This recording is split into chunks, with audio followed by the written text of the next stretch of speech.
नमस्कार दोस्तों, जय माँ कालिका, जय माँ भद्रकाली। तो तुला राशि वालों, बेटा हो जाओ सावधान। दोस्त हो जाओ सावधान। आज रात 11 बजे के बाद आपके जीवन में 3 बहुत बड़ी घटनाएं होने वाली हैं दोस्तों। सावधान। ऐसी खुशखबरी आपको आज से पहले कभी सुनने को नहीं मिली होगी, लेकिन आपकी इन खुशियों पर भी एक दुश्मन बहुत बुरी नजर लगाने वाला है। दोस्तों, आखिर कौन है वह दुश्मन? आखिर आपसे क्या चाहता है और क्यों बार बार आपकी खुशियों को बर्बाद करने पर तुला है? दोस्तों, हो जाइए सावधान, क्योंकि परमात्मा ने आपके लिए साफ साफ संकेत भेज दिए हैं, जिन्हें सुनकर दोस्तों आपके भी होश उड़ जाएंगे। दोस्तों, आज से पहले आपको ऐसे संकेत कभी नहीं मिले।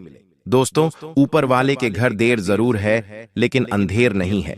अब आपकी अर्जी परमात्मा के कदमों में पहुंच चुकी है, और दोस्तों, अब परमात्मा ने आपकी खुशियों के साफ साफ संकेत दे दिए हैं। जिन लोगों ने दोस्तों आपको इतने सालों तक रुलाया, जिन लोगों ने आपकी खुशियां बर्बाद करी, अब वे लोग आपके पैरों में गिनने वाले हैं। वे लोग अब आपके नाम की चर्चा करेंगे। जिन लोगों के सामने आपने हाल फैलाए, जिन लोगों ने अपने काम के लिए आपका इस्तेमाल करा, अब उन लोगों की आंखों से खून के आंसू निकलने लगेंगे। दोस्तों, अब आपको भाग्य का या किस्मत का नहीं, बल्कि सीधा सीधा ऊपर वाले का साथ मिलने वाला है। दोस्तों, शनिदेव ने आपका भाग्य लिख दिया।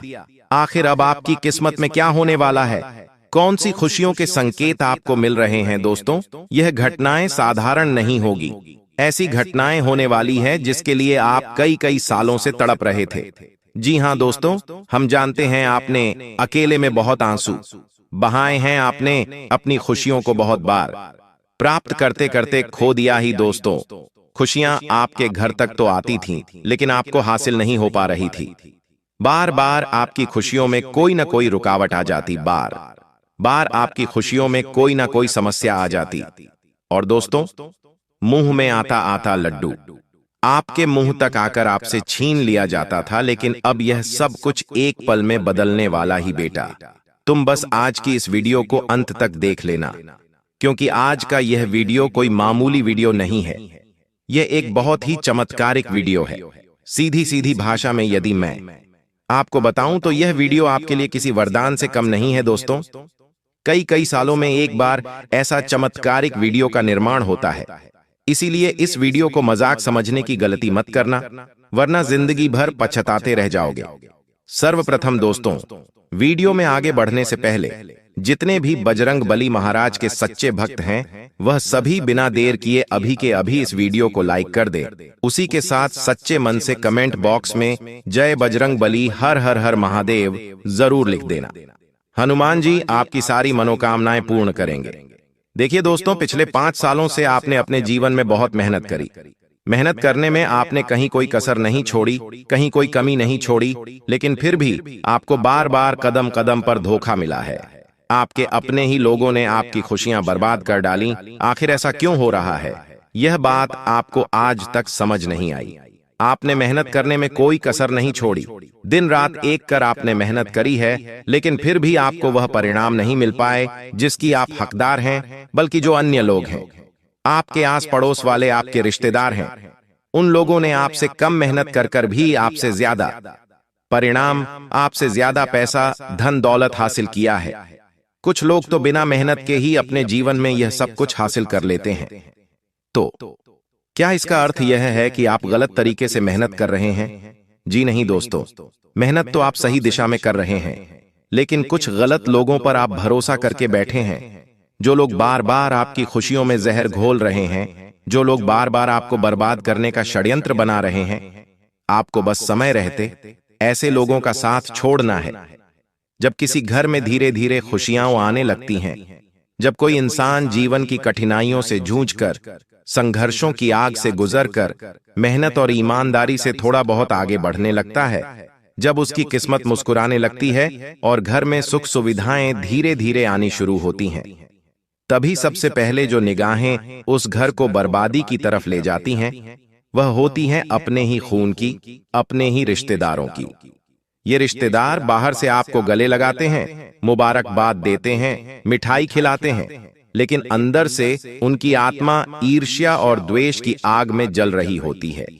उन्हें यह सहन नहीं होता कि जिस परिवार को उन्होंने कभी गरीबी में देखा, जिसकी माँ किसी के यहाँ बर्तन मांजती थी, जिसका बाप खेतों में मजदूरी करता था, वह आज शहर में घर कैसे बना रहा है, कैसे उसकी बेटी कॉन्वेंट स्कूल में पढ़ रही है, कैसे उसके बेटे के पास बाइक आ गई, कैसे उसकी पत्नी अब नए कपड़े पहनने लगी।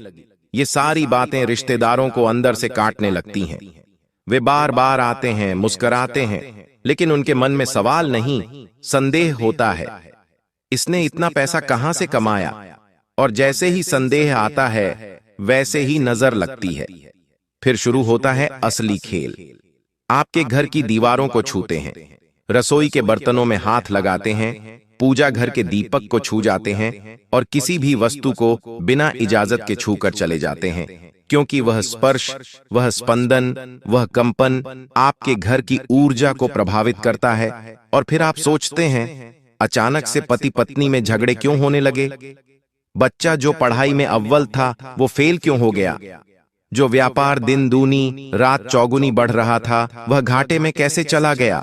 ये सब अचानक नहीं होता, यह उसी रिश्तेदार की भावना का प्रभाव होता है जिसने आपके घर में कदम तो बड़प्पन से रखा लेकिन मन में झर लेकर आया। कुछ रिश्तेदार तो इतने चालाक होते हैं कि दिखाने को तो हर व्रत, हर पूजा में भाग लेते हैं, लेकिन अंदर से वह आपके घर की ऊर्जा को चूस रहे होते हैं। वो आपको सलाह देते हैं कि किस दुकान से सामान लो, किस से मत लो, लेकिन वह सलाह नहीं होती, वह आपकी सफलता को धीमा करने का षड्यंत्र होता है। कई बार रिश्तेदार आपके बच्चों को अपनी ही औलाद से तुलना करके उनके मन में हीन भावना डाल देते हैं। बच्चे धीरे धीरे चुप रहने लगते हैं, आत्मविश्वास खोने लगते हैं और आप समझ नहीं पाते कि घर में उदासी क्यों छाई रहती है। यही रिश्तेदार अगर आपके यहाँ पूजा है तो पंडित के मंत्र के बीच में बार बार बोलकर उस ऊर्जा को बाधित करते हैं। कभी कभी वो पूजा के समय जानबूझकर कुछ उल्टी सीधी बातें कहकर घर में विवाद करवा देते हैं। आपको लगता है कि सब सामान्य है, लेकिन यह एक लंबी योजना होती है, आपके सुख को ग्रहण लगाने की योजना। एक और बड़ी बात होती है, ये रिश्तेदार आपको बातों ही बातों में नीचा दिखाने लगते हैं। जैसे कि वाह, तुम्हारे तो एसी भी आ गए घर में, या तुम्हारे लड़के को कौन सी कंपनी में जॉब मिल गई, कितनी सैलरी है। ये सब सुनने में सामान्य लगेगा, लेकिन इसके पीछे छिपा होता है आपकी तरक्की को गिन गिन कर अपने भीतर जलन बढ़ाने का प्रयास। और यह जलन जब सीमा पार कर जाती है तो वही लोग या तो किसी तांत्रिक के पास जाकर आपके नाम से कुछ करवा देते हैं, या फिर अपने घर में बैठकर आपकी फोटो पर बुरे विचार भेजते हैं। यह सुनने में अजीब लगेगा, लेकिन यह सच है। नजर सिर्फ आंखों से नहीं लगती, विचारों से भी लगती है। अगर कोई व्यक्ति बार बार आपके बारे में सोचकर आपके खिलाफ नकारात्मक ऊर्जा भेज रहा है तो वह धीरे धीरे असर करती है। फिर चाहे आपके घर में बच्चा बार बार बीमार पड़े, पालतू जानवर मर जाएं, या घर के लाइट बिजली के सामान खराब होने लगे, ये सब ऊर्जा के संकेत हैं कि कोई नकारात्मक शक्ति आपके घर पर असर डाल रही है।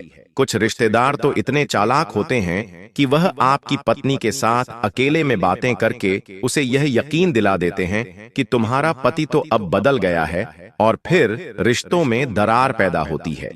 कई बार तो बहनें, बुआएं, मौसियां सब ऐसा व्यवहार करती हैं जैसे उन्हें आपकी चिंता है, लेकिन अंदर ही अंदर वह चाहती हैं कि आपके घर की लक्ष्मी वापस उनसे मिल जाए। यही नहीं, जब आप कोई नया वाहन लेते हैं, नया घर बनवाते हैं, नया व्यापार शुरू करते हैं, तो वह आपको बधाई नहीं, सवाल देते हैं, और यही सवाल बन जाते हैं आपके भविष्य की रुकावटें। रिश्तेदारों का सबसे बड़ा हथियार होता है तुलना। हमारे लड़के ने तो अमेरिका में एमबीए किया, तुम्हारा क्या कर रहा है? तुम्हारा घर तो अब ठीक ठाक बन गया, लेकिन तुम्हारे पापा के समय तो बहुत ही खराब था। ये सब बातें न केवल आपके आत्मविश्वास को तोड़ती हैं, बल्कि आपकी मानसिक शांति भी छीन लेती हैं। अगर आप ध्यान देंगे तो पाएंगे कि जब जब ऐसे लोग घर आते हैं, तब तब घर में क्लेश, अशांति और नुकसान होता है। और जब आप इन रिश्तेदारों को टोकते हैं या दूरी बनाते हैं, तो वही लोग समाज में आपके खिलाफ बातें फैलाते हैं। बड़े लोग बन गए हैं अब, रिश्तेदारों को पहचानते नहीं। लेकिन आपको समझना होगा, रिश्ते खून से नहीं, ऊर्जा से चलते हैं। अगर कोई आपके घर की ऊर्जा को नष्ट कर रहा है तो चाहे वह खून का रिश्ता हो या समाज का, उसे सीमित रखना ही समझदारी है। इसलिए आज से ही अपने घर के दरवाजे पर केवल उन्हीं लोगों को आने दें जिनकी भावना शुद्ध हो, जो आपके दुख में भी साथ खड़े हों, क्योंकि सुख के समय तो शत्रु भी बधाई देने आ जाते हैं। और अंत में एक बात, घर में अगर हर बार रिश्तेदारों के आने के बाद कुछ न कुछ उल्टा हो रहा है, तो यह ईश्वर का इशारा है कि वह व्यक्ति अब आपके घर की ऊर्जा के अनुकूल नहीं रहा। पहचानिए, सजग रहिए और अपने घर की खुशियों को अपने ही अपनों से बचाइए, क्योंकि यही वो लोग हैं जो बाहरी नहीं, भीतरी विनाश के कारण बनते हैं। हर इंसान जीवन में सफलता चाहता है, लेकिन बहुत कम लोग होते हैं जो यह सोचते हैं कि जो उन्हें मिला है वो क्यों मिला है, और जो नहीं मिला वो क्यों नहीं मिला। बहुत बार हम भगवान को कोसते हैं, किस्मत को दोष देते हैं, लेकिन कभी अपने कर्मों पर, अपनी आदतों पर, अपनी सोच पर सवाल नहीं उठाते। दरअसल जीवन में सबसे बड़ा शत्रु बाहर नहीं होता, वो हमारे भीतर ही बैठा होता है, हमारे फैसलों में, हमारे स्वभाव में, हमारी बोलचाल में और हमारे व्यवहार में। सबसे पहली और सबसे आम गलती जो हर इंसान करता है वह है जल्दी भरोसा कर लेना। हम बहुत जल्दी लोगों को अपना बना लेते हैं, अपनी बातें बता देते हैं, अपने राज खोल देते हैं, अपनी कमजोरियां दिखा देते हैं, जबकि सच्चाई यह है कि दुनिया में 90% लोग सिर्फ इसलिए करीब आते हैं ताकि आपकी जानकारी से अपना फायदा उठा सकें।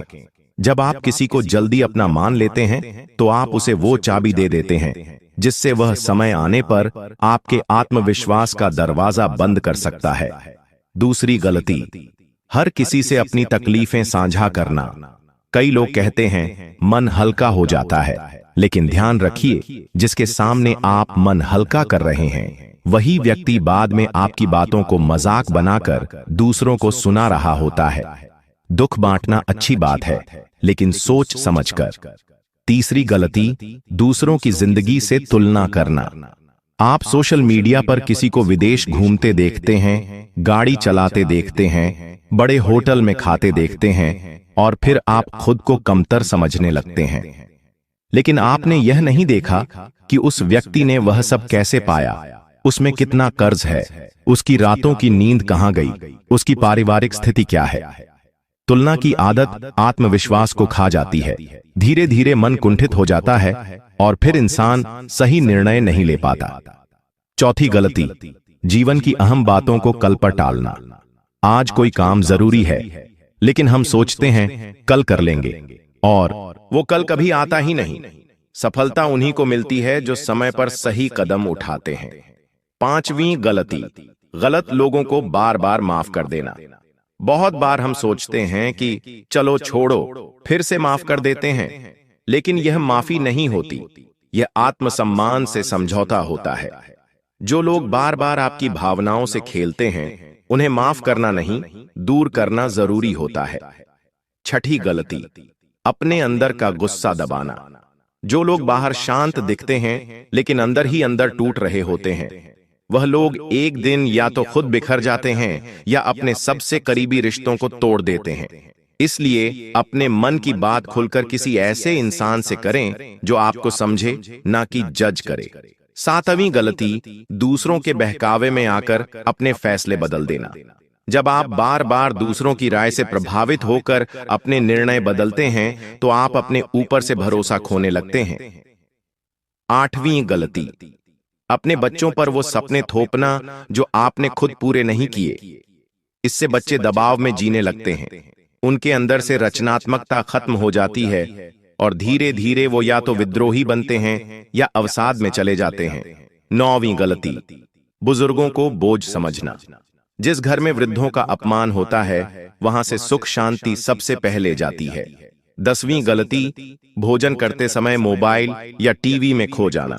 जो इंसान खाने का आदर नहीं करता वह कभी जीवन में स्थायित्व नहीं पाता। भोजन से सिर्फ शरीर नहीं, मन और आत्मा भी जुड़ी होती है।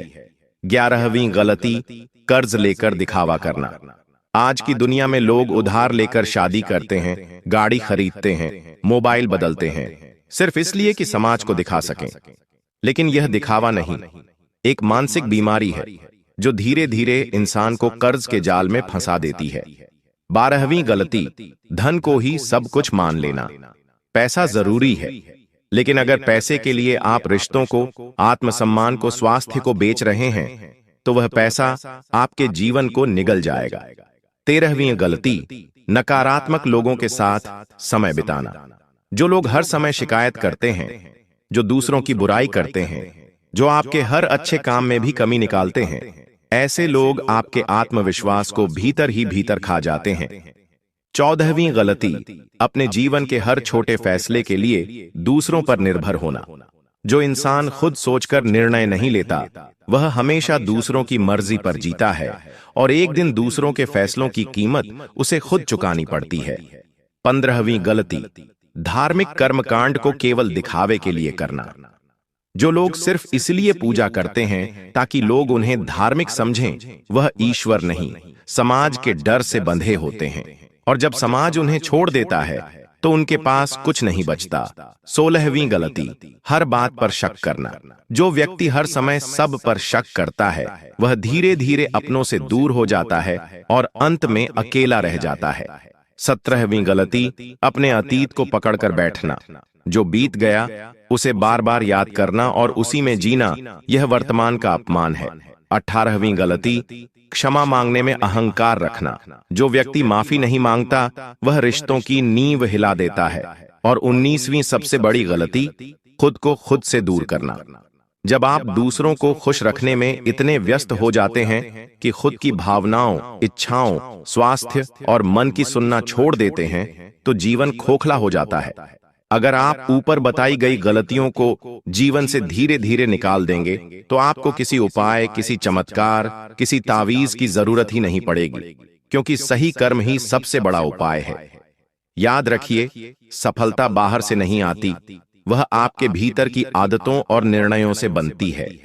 अब जब आपने यह समझ लिया कि हमारे अपने ही रिश्तेदार किस प्रकार हमारे घर की ऊर्जा को प्रभावित करते हैं और जीवन में कौन कौन सी गलतियां हैं जो हमारी तरक्की में सबसे बड़ा रोड़ा बनती है, तो अब समय आ गया है कि आप उन उपायों को जानें जो अत्यंत सरल हैं, पर यदि सच्चे मन और नियम से किए जाएं, तो वह जीवन की दशा और दिशा दोनों बदल सकते हैं।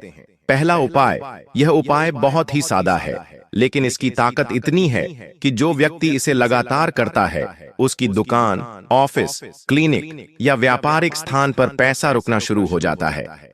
आपको करना केवल इतना है कि हर शुक्रवार की सुबह स्नान करके पीले या सफेद वस्त्र पहने और अपने व्यापारिक स्थान या घर के मुख्य द्वार पर थोड़ा सा गंगाजल या गौमूत्र छिड़कें। फिर वहीं एक साफ चौकी या जमीन पर सफेद कपड़ा बिछाकर उस पर एक छोटा सा तांबे का लोटा रखें, जिसमें साफ जल, केसर और कुछ तुलसी के पत्ते डालें। अब इस पात्र के सामने बैठकर एक बात 108 बार बोलें, हे दैविक ऊर्जा, मेरे जीवन में स्थायित्व दो, समृद्धि दो और मेरा व्यापार दिन दूनी रात चौगुनी बढ़े। यह वाक्य मंत्र की तरह दोहराएं और मन से पूरी भावना के साथ बोलें। अब उसी जल को दुकान या ऑफिस की चारों दिशाओं में थोड़ी थोड़ी मात्रा में छिड़क दें और लौटे का शेष जल अपने दोनों हाथों में लेकर सिर पर स्पर्श करें और उसे किसी तुलसी के पौधे में डाल दें। यह उपाय न केवल आपके स्थान की नकारात्मक ऊर्जा को दूर करता है, बल्कि वहां लक्ष्मी की ऊर्जा को आमंत्रित करता है। ध्यान रहे, इस उपाय के दौरान मोबाइल फोन, टीवी या कोई अन्य ध्यान भटकाने वाली वस्तु से दूर रहें और यह क्रिया 11 लगातार शुक्रवार करें। अब बात करते हैं दूसरे उपाय की। यह उपाय उन लोगों के लिए है जिनका पैसा आते ही रुकता नहीं है, धन घर में टिकता नहीं है, व्यापार में बहुत मेहनत के बाद भी लाभ नहीं होता। आपको करना यह है कि किसी भी महीने के पहले मंगलवार की शाम को एक मिट्टी का दिया लें, उसमें सरसों का तेल भरें और उसमें 2 लौंग डालकर जलाएं। यह दीपक आप अपने घर के ईशान कोण उत्तर पूर्व दिशा में रखें और वहां बैठकर ऐं श्रीं ह्रीं क्लीं महालक्ष्म्यै नमः इस बीज मंत्र का 108 बार जाप करें। मंत्र का उच्चारण करते समय आंखें बंद रखें और मन में अपने लक्ष्य, अपनी आर्थिक समस्याओं और जीवन की स्थिरता की भावना बनाए रखें। दीपक को जलता हुआ छोड़ दें और वहां से उठने से पहले ईश्वर से प्रार्थना करें कि मेरे घर में स्थायी लक्ष्मी का वास हो, जो धन आए वह टिके और जो अवसर आए वह छूटे नहीं। अब उस दीपक की राख को अगले दिन उठाकर किसी पेड़ की जड़ में डाल दें, विशेषकर पीपल या नीम के पेड़ की जड़ में। यह उपाय जीवन में रुका हुआ धन बहाल करता है, व्यापार को गति देता है और जो लोग बार बार घाटे में जाते हैं उन्हें धीरे धीरे लाभ की ओर ले आता है। लेकिन सबसे जरूरी बात, यह उपाय करते समय आपके मन में लोभ, छल या दिखावा नहीं होना चाहिए। यह उपाय केवल उन्हीं के लिए है जो मेहनती हैं, लेकिन बार बार किसी अदृश्य शक्ति के कारण रुक जाते हैं। यदि आप इन दोनों उपायों को पूरी श्रद्धा, नियमितता और एकाग्रता के साथ करते हैं तो आपको कोई रोक नहीं सकता। याद रखिए, उपाय तभी फल देते हैं जब आप अपने आचरण को भी सुधरते हैं। अगर आप घर में झूठ बोलते हैं, माता पिता का अनादर करते हैं, जीवन में गलत कमाई करते हैं, तो कोई भी उपाय स्थायी फल नहीं देगा। उपाय और आचरण दोनों का मेल ही चमत्कार बनाता है। और अगर आप इन दो उपायों को कर रहे हैं तो इन दिनों में झूठ, अपवित्रता और विवाद से दूर रहें।